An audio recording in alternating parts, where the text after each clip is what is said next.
Kiek savaitgaliui Double Dragon 2 kainuoja išsinuomoti? Vėl jūs abudu atėjot, 4 litai kaip visada. Ai, nu, tada tik tai vienai dienai. Savaitgaliui disketę išsinuomok, ir neperini kambario nesinervok. Disketę prapūsk, ant boso pastrigo, pūslės nutrynės lošiau iki ryto. Viskas prasidėjo dar tada, kai buvau mažas, laikraščiai buvo leidžiami milžiniškų tiražų. Bet vieną dieną netikėtai tėvai nutarė ir iš dėdės Leonido man nupirko kompiuterį. Į audio kasetės žaidimus rašydavau, lenktynės, tankiukai knygų aš neskaitydavau. Paskui Zilitonas atrodė, kad jėga, kol klasiokas pasikvietęs neparodė man Segos. Savaitgaliui disketę išsinuomok, ir neperini kambario nesinervok. Disketę prapūsk, ant boso pastrigo, pūslės nutrynės lošiau iki ryto. Mano pažintis su Sega buvo Mortal Kombatas, Fatalitus, jei mokėjai, kieme tu buvai oso. Bet tau laukti nereikėjo, kai CD atėjo. PlayStation 1 draugas dienę turėjo, Resident Evil, Tekken, Twisted Metal. 10 kartų pereito, naujų teks palauk. Bet atsidarė Aladinas su tona žaidimų, konsolė su TV nuomodavo be problemų. Savaitgaliui disketę išsinuomok, ir neperini kambario nesinervok. Disketę prapūsk, ant boso pastrigo, pūslės nutrynės lošiau iki ryto. Aš negalvojau,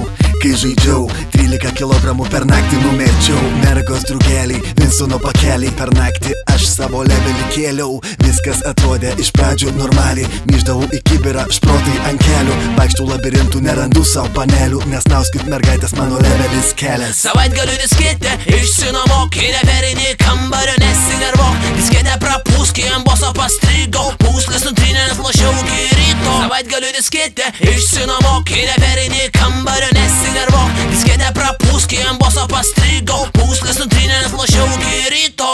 Nu tai ką, vėl vėluojat, o kada turėjot atnešti disketę? Nu tai čia tas trūks pastoviai pramieg. Agirdo, jeigu da duočiau 2 litus Batmaną, duotum?